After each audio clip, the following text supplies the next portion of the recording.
Class. आई hope so कि आप सब लोग खैरियत से होंगे, अपनी लाइफ को एंजॉय कर रहे होंगे। हमारा आज नया टॉपिक के साथ आपकी खिदमत में हाजिर है। टॉपिक है consumers, producers and the efficiency of market. कि कंज्यूमर प्रोड्यूसर्स जो हैं वो मार्केट की एफिशिएंसी को कैसे अफेक्ट करते हैं, क्या बेनिफिट होता है किसको, क्या किसके लिए कौन सी चीज़ जो है वो नुकसानदेह होती है। तो लेट्स स्टार्ट क्लास।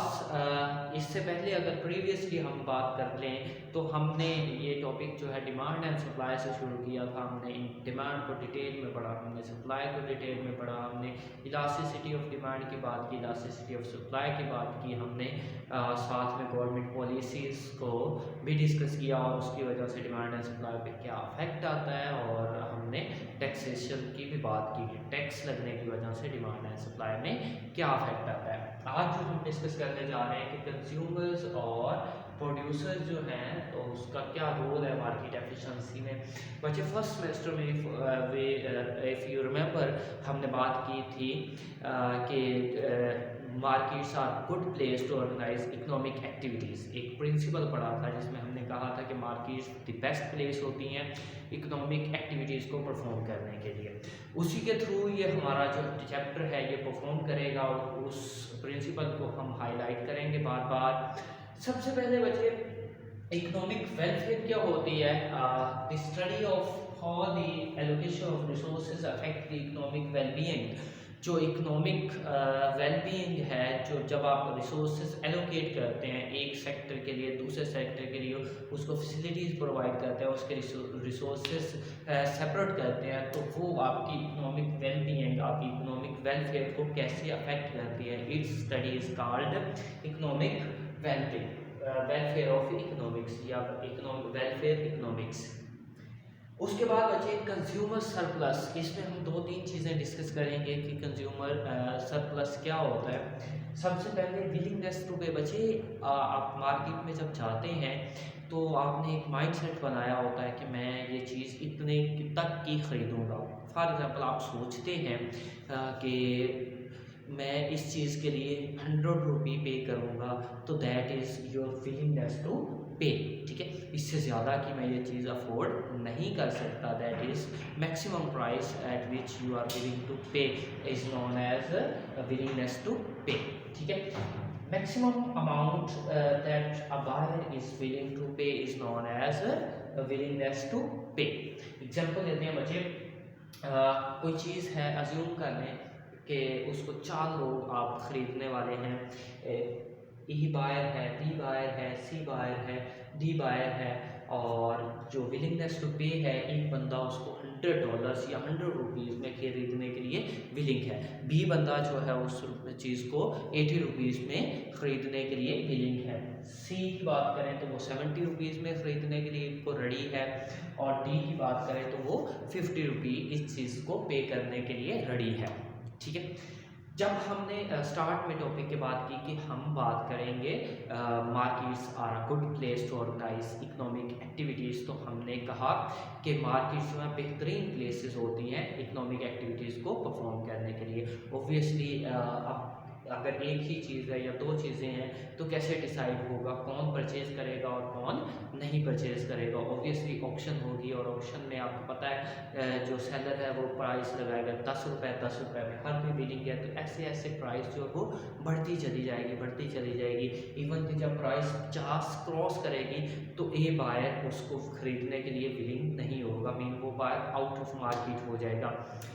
अगर प्राइस जो है वो 70 या 80 जब प्राइस होगी या 80 से ज़्यादा होगी, 85 या जो है 81, तो कोई भी बंदा स्वाए एक के ए जो बंदा है उसके अलावा कोई भी बायर जो है उसको ख़रीदने के लिए विलिंग नहीं होगा। फॉर एग्जांपल 80 प्राइस है, 80 मैक्सिमम 80 है बी की, इससे ज़्यादा बी भी इसको ख़रीदने के लिए विलिंग नहीं है, तो 81 प्राइस पे कोई भी बंदा ए के अलावा इस चीज़ को ख़रीदने के लिए रेडी नहीं होगा। जब जस्ट ए ही ख़रीदने को रेडी होगा, पेट या जो आपकी ऑप्शन है जब 81 तक पहुंचेगी तो कोई भी और नहीं ख़रीदेगा, जस्ट ए ख़रीदेगा। तो ए कितने में इसको ख़रीदने के लिए विलिंग था, 100 में उसको ये चीज़ मिल कितने की रही है, 80 की या 71 की। तो जो बचे जिस प्राइस पे वो विलिंग था खरीदने के लिए माइनस वो प्राइस जिस पे उसको वो चीज़ मिलती है is known as consumer surplus. Mean आप एक चीज़ को 100 में खरीदने के लिए विलिंग थे, आपने वो चीज़ खरीद कितने की ली 80 की, ठीक है, बिकॉज ऑफ मार्केट परफॉर्मेंस, क्योंकि मार्केट में एफिशिएंसी थी, मार्केट जो है इंडिपेंडेंटली परफॉर्म कर रही थी, तो आप मैक्सिमम 80 पे करने वाले थे, इसलिए वो चीज़ आपको मिल गई और आप उसको पे करने के लिए विलिंग जो थे वो 100 तक थे। तो जो आप पे करेंगे और जितना आप विलिंग थे उन दोनों का जो गैप होगा that is known as consumer surplus. I hope so कि बच्चे आप लोगों को समझ आ रही होगी। अब बच्चे एक और एग्जांपल इसी को थोड़ा सा एक्सटेंड करते हैं।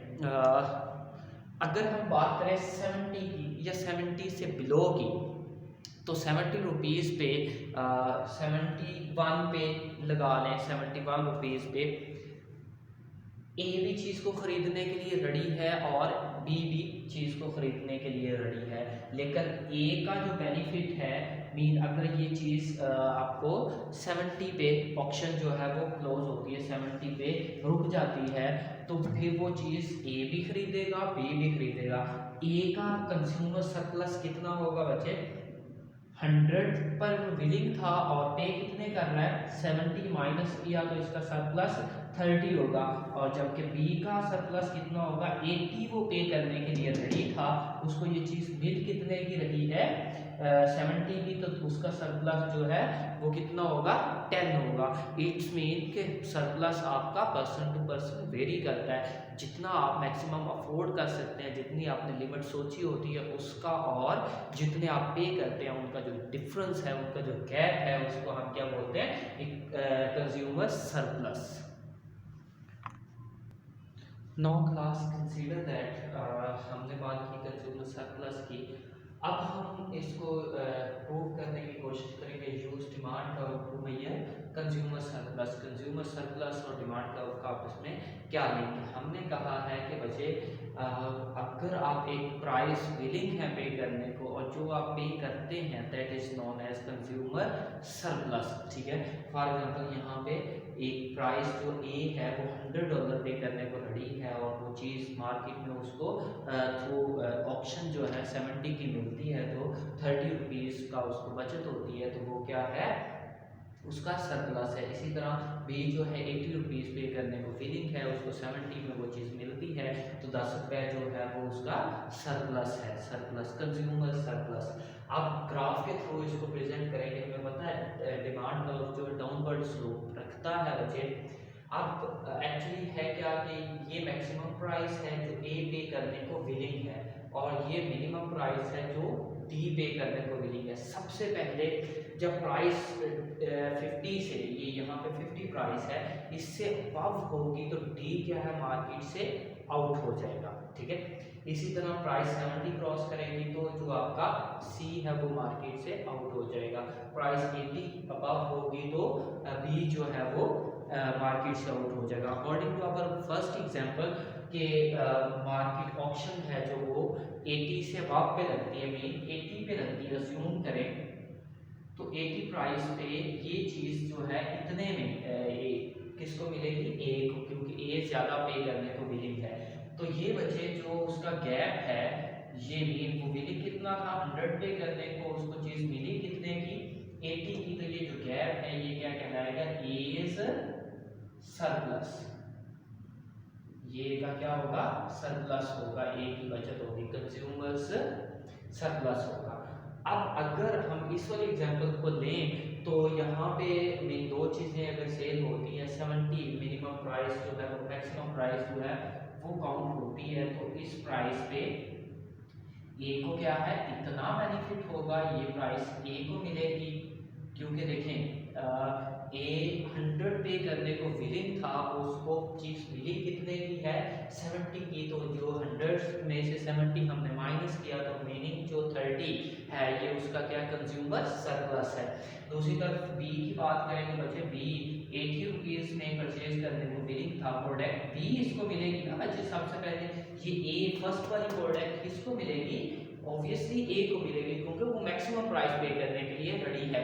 अगर प्रोडक्ट बी भी हो, दो चीजें हो, तो फिर जो बी वाली प्रोडक्ट है वो ऑब्वियसली किसको मिलेगी, बी को, जो सेकंड वाली प्रोडक्ट है। तो ये बी का क्या हो जाएगा, सरप्लस हो जाएगा बच्चे, ठीक है। अगर बच्चे हम इसको कंक्लूड करने की बात करें तो वो कहता है area below the demand curve कहाँ से शुरू हो रहा है, यहाँ से।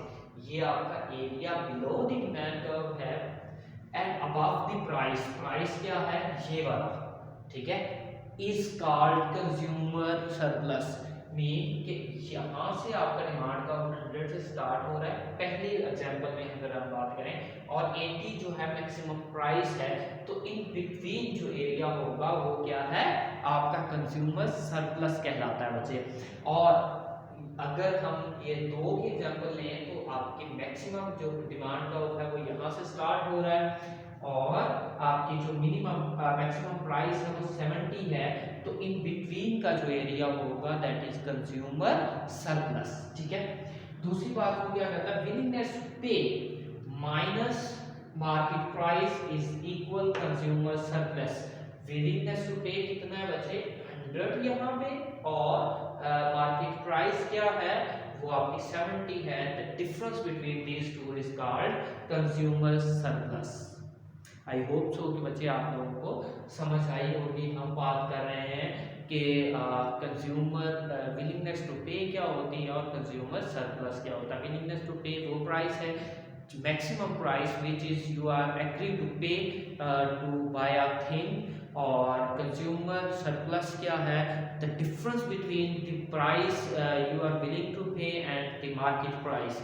मीन वो प्राइस जो आप विलिंग है पे करने के लिए और मार्केट प्राइस का जो डिफरेंस है उसका जो डिफरेंस है बिटवीन, वो आपका कंज्यूमर सरप्लस रहेगा।